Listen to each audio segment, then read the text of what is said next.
दार्जिलिङ जिल्ला सदर अस्पतालका डीएमओ डाक्टर सुभाषिष चन्दले देशमा कोरोना महामारीको दोस्रो प्रकोपको वर्तमान स्थितिमाथि जनसाधारणलाई अवगत गराउँदै यसरी बताएका छन्। वैक्सीनेशन प्रोसेस चल रहा है ना सर? हाँ, वैक्सीनेशन प्रोसेस चल रहा है। अभी तक कितना वैक्सीनेशन हो गया सर? वैक्सीनेशन पर डे हम लोग का तो 250 to 300 हो रहा है। अभी तक हम लोग का इधर दार्जिलिंग डिस्ट्रिक्ट हॉस्पिटल में अराउंड 15,000 हो गया है। कौन सा वैक्सीन दे रहे हैं आप? दोनों ही दे रहा है, इधर कोविशील्ड को वैक्सीन दोनों ही दे रहा है। एज कितना है? एज उसका कैटेगरी है for all people above 45। Below 45 कोई सिलेक्टेड डिपार्टमेंट को जो है health care worker and frontline workers, उसको डिपार्टमेंट सिलेक्ट कर दिया गवर्नमेंट। जैसे वैक्सीन लगाता है और उसके अंदर क्या बीमारी नहीं होना चाहिए वैक्सीन लगाने के? वैक्सीन को जो बड़ी है, वैक्सीन प्रोटेक्शन देते, कोई वैक्सीन ऐसा नहीं है, ओनली नॉट कोविड, कोई वैक्सीन ऐसा नहीं है जो फुल प्रोटेक्शन देते। इसको इफेक्टिवनेस अराउंड 80-90% सब वैक्सीन का ही है। तो कोविड का सब वैक्सीन का भी ऐसा ही है, मतलब 80 to 90% लोग का कोई डिजीज नहीं होगा कोविड, और फिर बाकी जो 10-20% को हो सकता है उसका भी माइल्ड डिजीज होगा, और सीवियर डिजीज को बारे में प्रोटेक्शन देगा। सीवियर डिजीज एक जो स्टडी निकल हुआ है, जो सब वैक्सीन लिया है उसको 80 to 90% को कोविड नहीं होगा, और बाकी 10% to 20% हो सकता है mild disease. Only about 1 in 10,000 to 1 in 1 million severe disease हो सकता है। ऐसा प्रोटेक्शन वैक्सीन दे रहा है। अब तो वैक्सीन दार्जिलिंग एरिया में कहाँ दे रहा है? दार्जिलिंग एरिया में डिस्ट्रिक्ट हॉस्पिटल में दे रहा है, सिल्वर जुबिली में दे रहा है, और एक ऑफिस है बिजनबारी का बीएसआई ऑफिस का एक्सटेंशन ऑफिस है ओल्ड हॉस्पिटल कैंपस में विक्टोरिया का नीच में, उधर दे रहा है, और घूम यूपीएचसी में दे रहा है। अभी तो सेकंड महामारी चल रहा है, सेकंड वेव चल रहा है। कितना टोटल अभी यहाँ से पॉजिटिव नेगेटिव मिला है? पॉजिटिव हर रोज ही 2-3 निकलता है। और कितना का डेट हुआ सर यहाँ पर दार्जिलिंग में? डेथ हुआ हम लोग का इधर हॉस्पिटल में एक पेशेंट का डेथ हुआ, और तो जब आया था तभी बहुत ख़राब था, ऑक्सीजन सैचुरेशन 50% का कम था। और प्लांटर्स हॉस्पिटल में एक डेथ हुआ, उधर वो पेशेंट का भी सुना था, उसका ऑक्सीजन सैचुरेशन बहुत कम था शुरू से ही। सर ये सुनने में आ रहा है ये जो बेसिकली सदर हॉस्पिटल वो जोरबंगला में वो वैक्सीन ख़त्म हो रहा है, वो नहीं मिल रहा है, इसके बारे में आप क्या कहना? वो तो एक्चुअली मेरा पता नहीं है। Deputy 3 is incharge, deputy CMS 3 is incharge of total vaccination programme. और हाँ, वैक्सीन को डिमांड बहुत है, वैक्सीन आ रहा है, बंद नहीं है, लेकिन थोड़ा कमती आ रहा है। हर रोज ही फिर लेना है। वैक्सीन का सप्लाई भी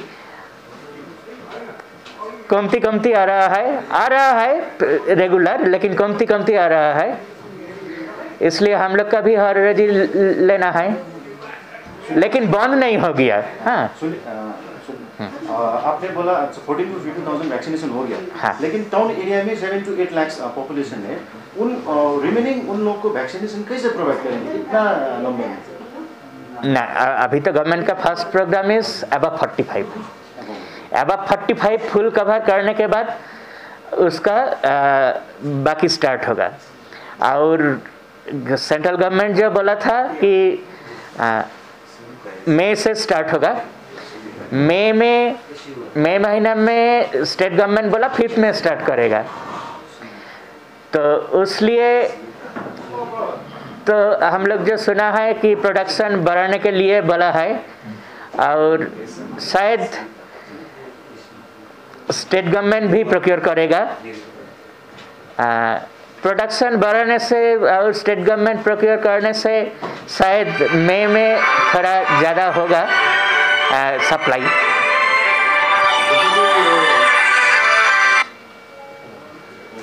बाकी लोगों को मालूम नहीं है वैक्सीन लगाने से पहले क्या करना पड़ेगा, यहाँ पे आके फॉर्म भरना पड़ेगा, क्या थोड़ा मैसेज दीजिए ना उसके लिए क्या करना। हाँ, जो अबव 45 है उसको लिए अभी नया जो स्टार्ट हुआ है फॉर्म भरना नहीं है। पहले था अबव 45 का एक फॉर्म भरना था, अभी कुछ फॉर्म भरना नहीं है। आएगा, वैक्सीन मिल जाएगा, वैक्सीन है तो, और टाइम स्लॉट को अंदर आना है। फिर भी ऐसा नया गाइडलाइन आया, टाइम स्लॉट भी भाग कर देना, और अबव 45 और बिलो 45 को क्यों भी अलग कर देना है, ऐसा गाइडलाइन आया है। क्योंकि अबव 45 को जो ज़्यादा उम्र है उन लोग को खड़ा होने का थोड़ा दिक्कत होता है, पर्टिकुलरली अबव 60 जो है, इसलिए थोड़ा 2 क्यों कर देना, ये कर देगा हम लोग।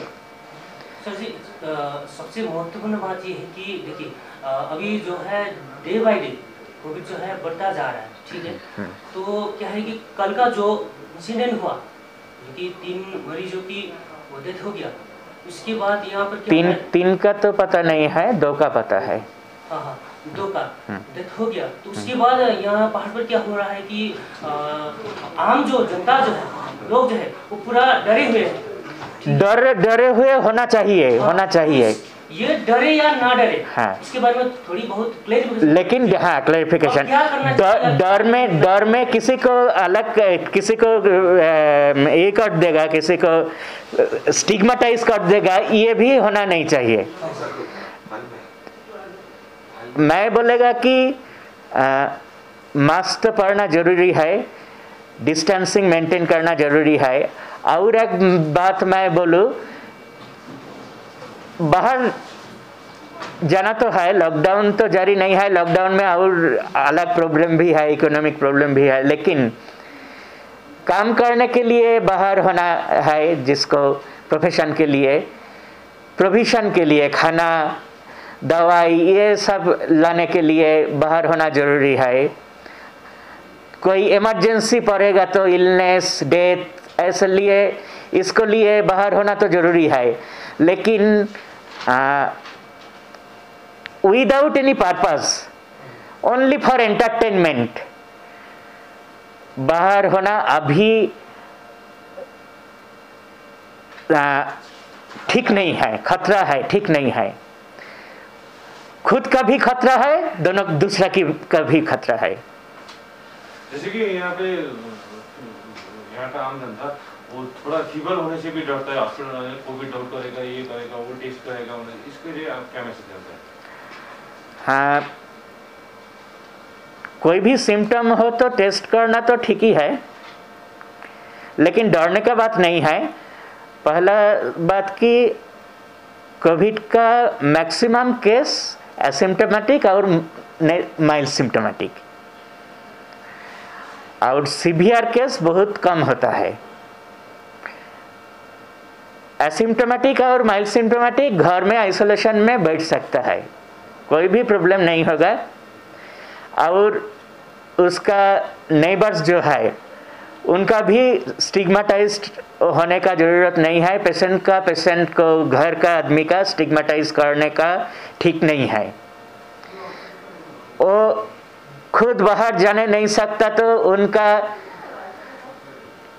पैसा देने से नेबर उनका खाना वाना लाके घर का डोर में छोड़ दे सकते, कोई प्रॉब्लम नहीं है, इसमें किसी को कुछ नहीं होगा। स्टिग्मेटाइज करने का कोई ज़रूरत नहीं है। घर का अंदर रहने से वो नेबर को कुछ नहीं होगा। नेबर को हेल्प करना भी चाहिए, वो पैसा दे देगा, घर का डोर में खाना छोड़ देगा। हम लोग का तो देखना है, केस बढ़ जाएगा तो हॉस्पिटल सब जो है सबको कैपेसिटी फुल हो जाएगा तो अब क्या होगा? इसलिए होम आइसोलेशन माइल्ड केस को करना ही पड़ेगा। माइल्ड केस को होम आइसोलेशन नहीं करेगा तो सीवियर केस को बेड नहीं मिलेगा बाद में। और ऑक्सीजन सैचुरेशन कम हो जाएगा तो तब उसको ये मिलेगा कि सिम्टम, सांसों का सिम्टम ज्यादा होगा, तब तो हॉस्पिटल में लाना ही होगा। तो अभी डिस्ट्रिक्ट हॉस्पिटल में कितना केसेस है कोविड का? अभी एडमिटेड अभी एक है इधर। हम लोग त्रिवेणी में भेजते हैं, इधर भी रखते हैं। इधर फिर बेड ऑगमेंटेशन भी हो रहा है। इधर 10 बेड का फैसिलिटी स्टार्ट कर देगा और फिर भी ऑगमेंटेशन होगा। अल्टीमेटली 50 बेड्स हो जाएगा, फिर 65 बेड्स उसके बाद हो जाएगा। ऐसा प्लान ले लिया है।